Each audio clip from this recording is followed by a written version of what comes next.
할렐루야, 우리 주님을 찬송합니다. 우리를 구원하신 우리의 구세주를 찬양합니다. 2025년 4월 14일 월요일 꿀송이 보약 큐티 시작하겠습니다. 오늘의 읽을 말씀은 열왕기하 4장에서 6장입니다. 열왕기하 6장 말씀 설명을 좀 중심으로 오늘 해드리겠습니다. 제가 지난주에 한국에서 오신 강사들이 구원을 흔드는 설교를 해서 속상했다. 그래서 극렬 제가 반발을 했는데 다시는 이런 강사들 모시지 마라. 그런데 여러분, 이분들이 강조했던 게 뭐냐면 막 축사하고 귀신 쫓아내고 뭐 그런 건 좋은데 구원에 대해서 거기 모인 선교사들을 모아놓고 뭐라고 하는지 아세요? 당신들 지옥 갈 사람들 많으니까 지옥 가지 않으려면 회개해라. 죄가 없어야 지옥 간다. 예수 아무리 믿어도 죄가 있으면은 죄 짓고 살면 지옥 간다. 지옥이 얼마나 무서운지 아냐 하면서 그럴 때 전부 다 바울도 자기 구원을 확신하지 못하고 두려워했다는 거예요. 고린도전서 9장 27절에 내가 내 몸을 쳐서 복종시키면 내가 남에게 전파한 후에 버림이 될까 두려워함이라. 그러니까 바울이 지옥 갈까 두려워했다는 거예요. 그러니까 우리도 그래야 된다는 거예요. 근데 거기 있는 목사님들이, 선교사님들이 대부분 그런 설교를 듣고 속상해하지도 않고 반발하지도 않고 그저 공짜로 밥 먹여주고 재워주고 그냥 하니까 이거 좋은 거라고 그냥 아멘입니다 막 이래버리면 되겠어요. 아니, 생각해 보세요. 하나님이 사도 바울을 셋째 하늘까지 보여주셨습니다. 그 바울이 구원 못 받을까 두려워했을 것 같아요? 무슨 말도 아니고 떡도 아닌 소리를 그 목사들 모아놓고 선교사들 모아놓고 그렇게 해서 되겠어요? 왜 이 큰 구원을, 십자가의 구원을 이렇게 등한시 여기고 왜 그렇게 엉뚱하게 이 구원론을 잘못 가르치는 거냐 말이에요. 그럼 그 양반들처럼 하면은 이 사람은 죽을 때까지 우리는 구원의 확신이 없어. 맨날 두려워하고 살아야 돼, 지옥 갈까 봐서. 안 그래요? 그래서 그런 사람들은 그런 찬송가 부르면 안 되지. 날 구원하신 예수를 영원히 찬송하겠네. 그런 찬송을 못하지. 저 구원 지옥 갈지도 못한데. 사람을 회개시키는 것은 좋은 일이지만 회개하라고 하면은 거기에 해당 안 되는 사람이 누가 있겠어요? 다 회개해야지. 그러나 회개라는 것도 처음 예수를 나의 구주로 영접하고 주께로 돌이킬 때가 진짜 제대로 된 한 번 하는 회개고 그 뒤로는 자백이다 그러잖아요. 요한일서 1장에 만일 우리가 우리 죄를 자백하면 저는 미쁘시고 의로우사 모든 불의에서 우리를 깨끗게 하실 것이요. 회개하고 예수 믿는 우리들한테 자꾸 지옥 갈지 모르니까 회개하라고, 그걸 진짜 복음이라고 그렇게 가르치고 구원에 대해서 오해하지 말라 그러고 이렇게 가르치는데, 여러분 저같이 진리를 아는 사람들이 반발하지 않는데 난 이번에 놀래버렸어요. 그 강사들 때문에도 속상하고 놀랬지만 아무렇지도 않아. 그런 말을 듣고도 선교사 목사들이 좋은 게 아니요? 그래 회개해야지 그 회개 안 해? 좀 속상해요. 그러니까 여러분, 다 진리를 외친다고 다 진리가 아니고요.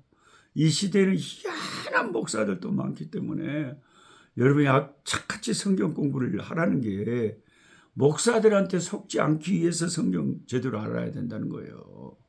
그렇지 않으면 목사가 희한한 소리에도 아멘 하고 그렇게 속 창시도 없이 따라다니는 교인들이 얼마나 많은지 아세요? 아주 희한한 소리를 해도 아멘 하고 뭐하마? 정말 주님 앞에 서면 무서운 심판을 받을 거예요. 아멘은 예수님에게 주의 진리의 말씀 앞에만 우리가 화답하고 붙이는 거지. 그 아무나 목사가 쓸데없는 소리 하는데 아멘에. 정신 차립시다. 예. 열왕기하 6장에는 세 가지 사건이 기록되어 있어요. 뭐냐? 엘리사의 한 제자가 도끼를 요단강에 빠뜨려 버렸어요. 그것도 빌려온 도끼께 큰일 났어요. 물에 빠져보면 그걸 어떻게 건져요? 엘리사가 나뭇가지를 던졌는데 거기에 나뭇가지가 던져진 자리에서 도끼가 떠올랐어요. 아니 이게 가능한 일입니까? 상식적으로 불가능하죠. 도끼는 무겁기 때문에 중력과 부력 이런 영향 속에서도 더 무겁기 때문에 부력에 의해서 뜨기보다는 그 무게에 의해서 깔아앉아요. 도끼는 절대 뜰 수 없습니다. 물에. 도끼를 100번, 1000번 던져보세요. 물에 뜨는 거. 깔아앉아보죠. 근데 어떻게 된 건지 이 하나님의 능력의 사자 엘리사가 나뭇가지를 던졌더니 거기에서 도끼가 떠올라서 다시 찾을 수 있었다. 하나님 능력의 박수를 보내드립니다. 그 다음에는 아람 왕이 보낸 군대를 도단에서 사로잡아가지고 사마리아로 데려갔다가 풀어준 사건이 열왕기하 6장 8절부터 23절까지 쭉 나옵니다. 완전히 그들의 눈을 멀게 해가지고 사마리아로 데리고 가서 그들을 완전 포위해갖고 완전한 하나님의 능력과 승리를 보여줘. 그 다음에 세 번째 사건은 아람 왕이 후에 다시 사마리아를 포위했을 때 이놈들이 혼나고도 인간들은 금방 또 잊어버리고 또 덤벼들어요.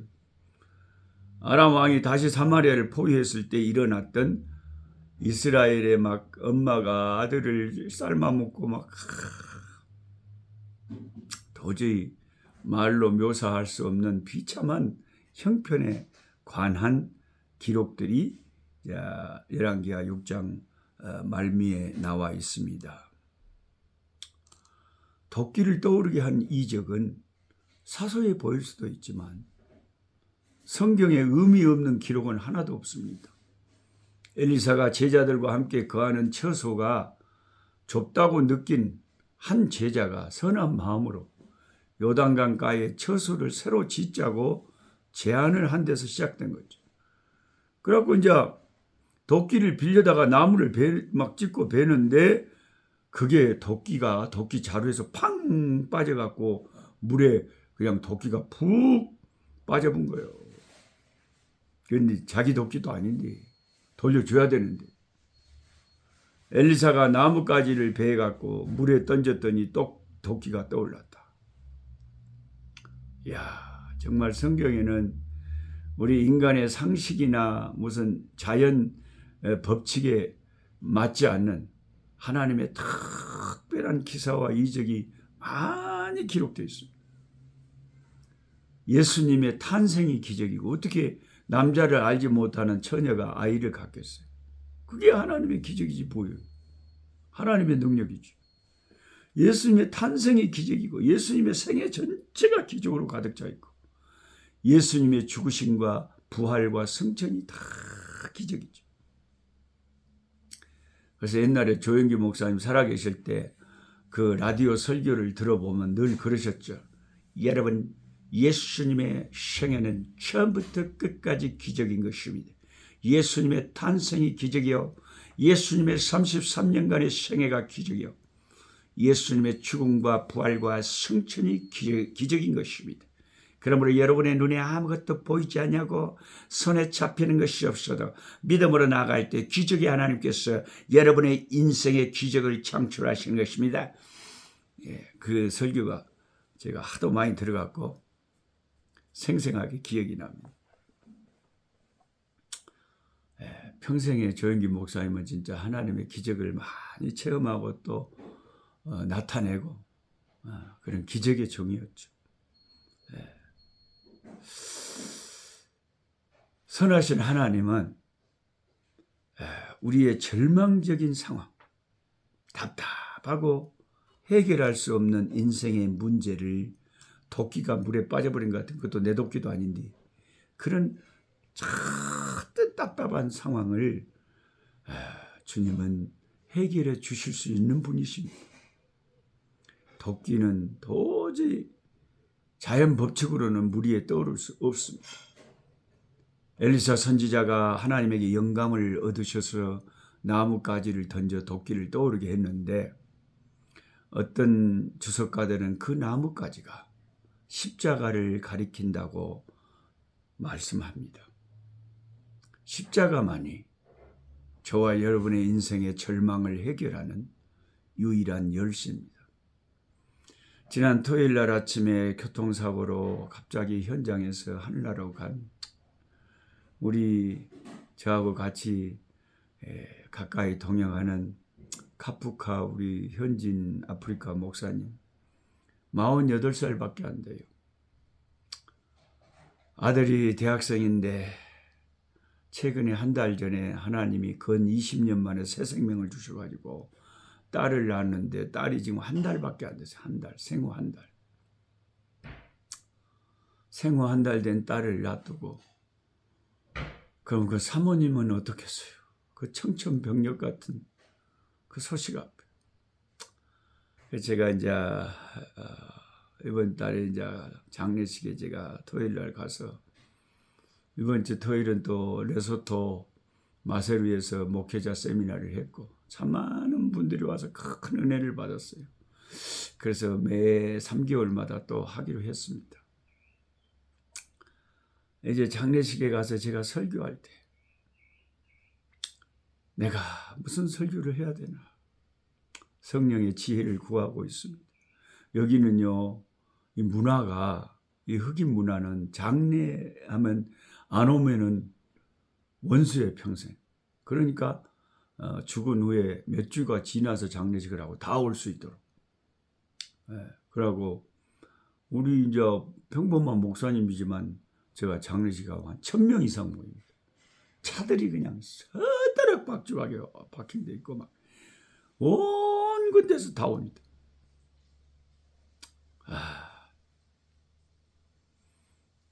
그래서 무슨 말로 우리 사모님을 말씀으로 위로를 할까?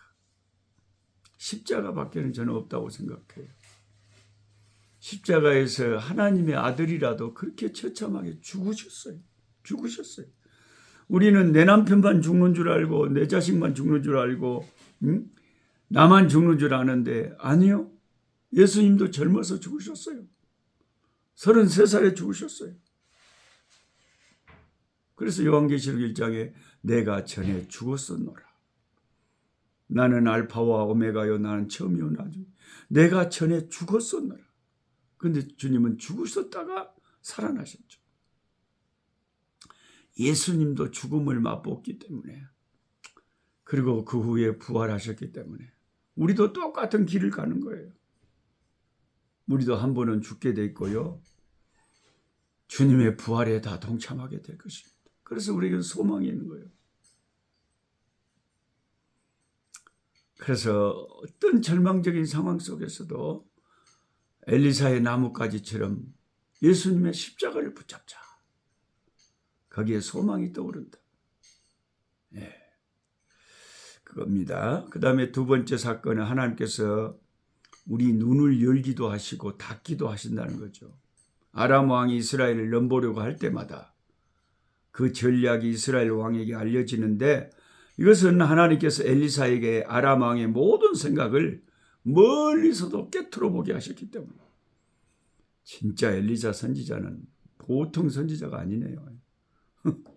어떻게 적군의 전략을 다 깨트려 봅니까? 그래갖고 자기 임금한테 다 알려줘 본 게 도저히 이길 수가 없죠.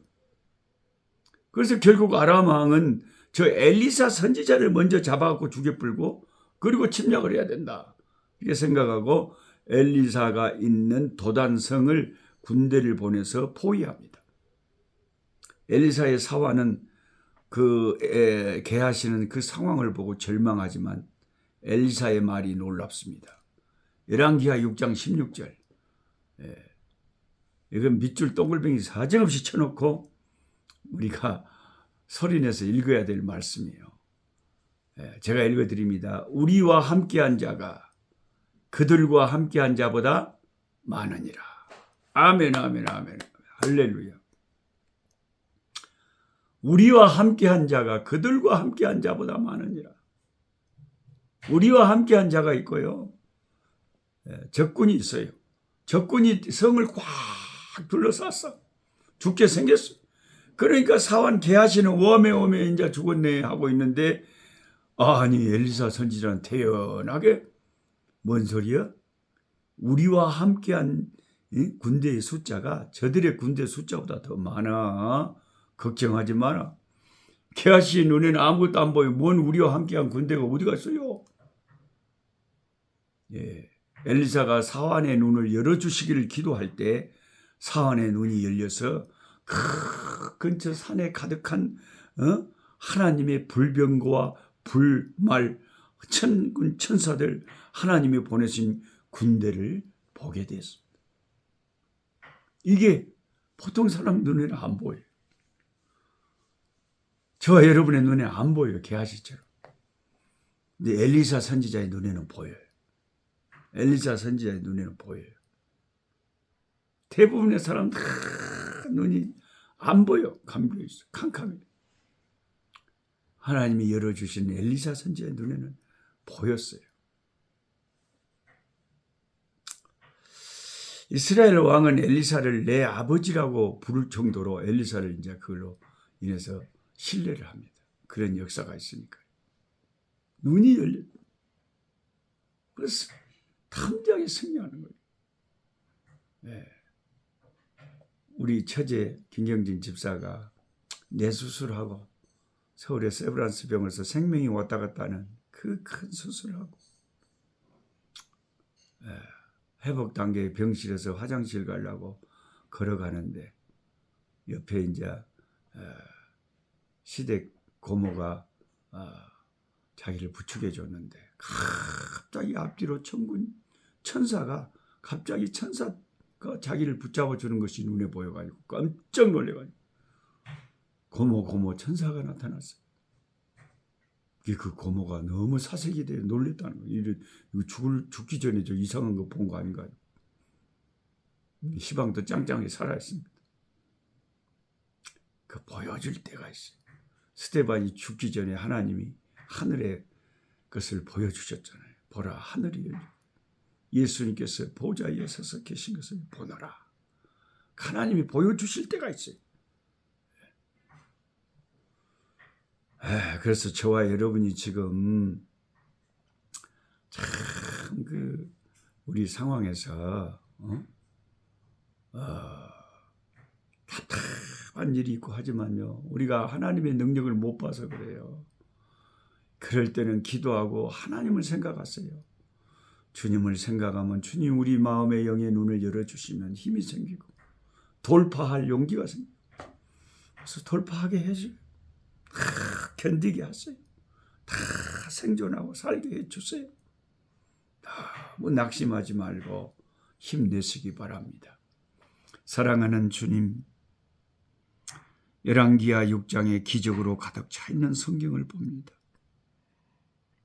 우리의 인생에 어려운 일을 당할 때마다 우리의 믿음의 눈을 열어주시고 영의 눈을 열어주셔서 주께서 주시는 아버지 힘으로, 믿음의 힘으로 모든 난관을 돌파하고 승리할 수 있도록 우리를 붙잡아 주시옵소서. 예수님의 이름으로 기도하옵나이다. 아멘. 약한 자 힘주시고 강한 자 바르게 주 환자 정택함이 주님의 뜻이라. 해 아래 압박 있는